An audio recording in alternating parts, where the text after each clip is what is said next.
Very good morning. आप सभी का इस चैनल पे पुनः एक बार बहुत बहुत स्वागत है। दोस्तों, जैसा कि आपको ज्ञात है कि बिहार सरकार के द्वारा सक्षमता परीक्षा से संबंधित जो सारा फॉर्मेट होता है वो आपको मिल चुका होगा। आप उनको देख भी चुके होंगे कि किस रूप में परीक्षा होगी, उसका फॉर्मेट क्या है, यानी कैसे फॉर्म फिलअप करना है, उनका स्टेप बाय स्टेप सारा चीज़ बताया जा चुका है। और परीक्षा का जो प्रारूप होगा वो ऑनलाइन होगा, ना कि ऑफलाइन। ये भी लगभग क्लियरेंस हो ही चुका है, यानी आपको अब ऑनलाइन एग्ज़ाम यानी सीबीटी के माध्यम से कंप्यूटर पर देना पड़ेगा। तो सबसे बड़ी बात है, बहुत ऐसे हमारे शिक्षक महोदय हैं जो बहुत ज़्यादा चिंतित हैं कि हम कभी कंप्यूटर नहीं छुए हैं, कैसे होगा। तो इन सारी बातों का हम जिक्र एक बहुत ही बेहतरीन ढंग से करने का कोशिश करेंगे। और सबसे पहले मैं आपको बताना चाहता हूं कि समस्या का जितना ज़्यादा जिक्र करेंगे, समस्या उतनी ज़्यादा विकराल होती जाएगी। उससे बेटर है कि आप समस्या के बारे में नहीं सोच के उसके समाधान के बारे में चिंतन करें, तो निश्चित रूप से समस्या जो है वो कम होती जाएगी। तो सबसे पहली बात है कि एक तो निश्चित है कि आपको एग्ज़ाम देना ही है। एग्ज़ाम देना है तो दिल खोल के देना है, मुस्कुरा के देना है, हंस के देना है। टेंशन में क्या फ़ायदा। इससे बेटर है जो होगा अच्छा होगा। अपने आप को पॉजिटिव रखना बहुत बड़ी चीज़ है। दूसरी बात है, ये 1 to 5, 6 to 8, 9, 10 या 11, 12 ये सारा एग्ज़ाम जो होगा और जो भी नियोजित शिक्षक हैं वो दे सकते हैं। और इस एग्ज़ाम का नाम होगा सक्षमता परीक्षा, और जो कि आप जानते हैं BSEB के द्वारा, बिहार परीक्षा समिति के द्वारा ये कंडक्ट किया जाएगा। और सबसे बड़ी बात इसमें कहा गया है कि बीपीएससी का जो सिलेबस TRE 2 का था उसको ये फॉलो करेंगे। और जब उनको फॉलो करेंगे तो इसका मतलब है सिलेबस आप समझ चुके हैं, अगर आप TRE 2 को जान रहे हैं तो। अब इसमें कई तरह की कंडीशन आती है। आपने देखा होगा आज ही कि इसमें नॉर्मलाइजेशन होगा। नॉर्मलाइजेशन का मतलब होगा कि जितना ज़्यादा गलती करते हैं आप, उतना ज़्यादा आपका नंबर कम होता जाएगा, यानी आपकी गलती की संख्या भी काउंटिंग की जाएगी। इसका कारण है कि अनेक पालियों में एग्ज़ाम होंगे और प्रत्येक एग्ज़ाम का अपना एक वेटेज होगा। और उसमें किसी पाली में अगर टफ एग्ज़ाम पूछा गया, फिर किसी में अगर इजी क्वेश्चन पूछा गया, उन दोनों को तुलनात्मक रूप से इक्वल करने के लिए नॉर्मलाइजेशन की प्रक्रिया अपनाई जाती है। इससे पहले भी आप देखे होंगे जब रेलवे एग्ज़ाम कंडक्ट करती थी, बहुत बड़े पैमाने पर जब परीक्षार्थी हो जाते हैं तो नॉर्मलाइजेशन एक पद्धति है जिसके तहत इक्वलिटी का एक भावना मतलब जो है दिया जाता है। तो दोस्तों, आप इस बात को जान चुके हैं कि नॉर्मलाइजेशन होता क्या है। अगर आप नहीं जानते हैं तो फिर नॉर्मलाइजेशन के ऊपर कभी विस्तृत जानकारी हम जरूर बनाएंगे।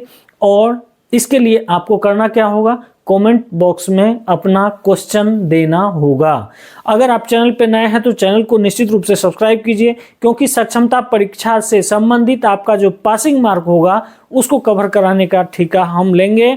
और प्रत्येक दिन या एक दिन छोड़कर एक दिन हम निश्चित रूप से एक ऐसे कंटेंट को हम आपके सामने लाने का कोशिश करेंगे जिसका एग्जाम में आने का प्रतिशत बहुत ही ज़्यादा होगा। दोस्तों, अगर मैं सिलेबस की बात करूं तो आपने देखा उसमें क्या होगा। पहला है आपका भाषा, यानी भाषा में आप क्वालिफाई करें। फिर जो है आपका सब्जेक्ट होगा। अगर मैं आपको 1 to 5 की बात करूं तो जनरल स्टडीज, 6 to 8 में या आके ये इंडिविजुअल सब्जेक्ट बन जाएगा। उसमें भी क्या है, 40 आपका GS होगा, 80 आपका क्या होगा, ये आपका इंडिविजुअल सब्जेक्ट होगा, 30 आपका हो गया भाषा। तो इस तरह से अगर आप प्रिपरेशन करते हैं तो निश्चित रूप से आप क्वालिफाई भी होंगे और सक्षमता परीक्षा पास कर आपकी जो इच्छा होगी वो भी पूर्ति होने के करीब आ जाएगी। तो पहली बात है कि आप अपने ब्रेन से जो बर्डन है उसको आप निकाल दें। आपके आसपास जितने भी आपके कज़न होंगे जिनके पास भी कंप्यूटर हो, जिनके पास भी माउस हो, तो सबसे पहले आप माउस पे हाथ बिठाना सीख जाएंगे तो आपकी आधा समस्या हल हो जाएगी। माउस को आप कवर, जैसे आप अगर गाड़ी चलाते होंगे तो उसमें सबसे ज़्यादा कमांडिंग क्या होनी चाहिए, एक्सीलेटर।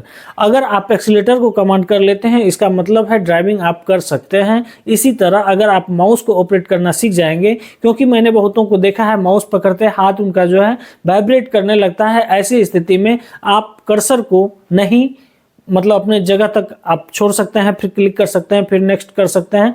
इस तरह की समस्याएं हो सकती है। तो इससे बेटर है कि आपके आसपास आपके रिलेटिव या जो भी हैं, जिन किसी के पास भी कंप्यूटर है, तो थोड़ा बहुत नॉलेज ले लें। और नॉलेज इसलिए भी ले लें कि डिजिटल युग है, और डिजिटल युग में कंप्यूटर की जानकारी हर एक को होनी ही चाहिए।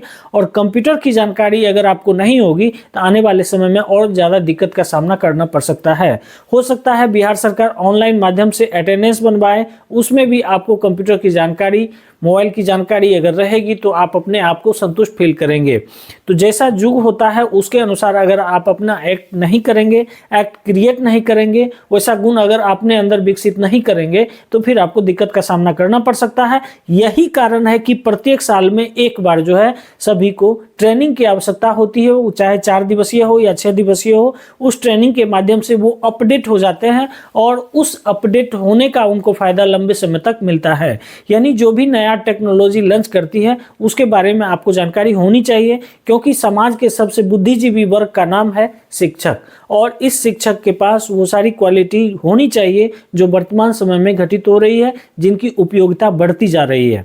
तो दोस्तों, सक्षमता परीक्षा से अगर आपको कोई भी क्वेश्चन हो तो आप निश्चित रूप से कमेंट करें। मैं उनका सॉल्यूशन आपके कमेंट के रिप्लाई माध्यम से हो, वीडियो के माध्यम से हो, या फिर जैसे भी हो, हम देने का कोशिश करेंगे। और सबसे पहला रिक्वेस्ट आपसे ये है कि एकदम ब्रेन में बर्डन नहीं लेना है, जो होगा अच्छा होगा, और अपने आप को एक मतलब स्टूडेंट की तरह कुछ दिन के लिए फील करवा दें, और जो आप पढ़ते हैं उसी को अच्छा से पढ़ा दें, काम खत्म हो जाएगा। निश्चित रूप से आपको भगवान का भी ब्लेसिंग मिलेगा, क्योंकि विद्या ददाति विनयम, यानी विद्या विनय से आती है। विनय कब आएगी? जब आप विद्या को देना शुरू करेंगे।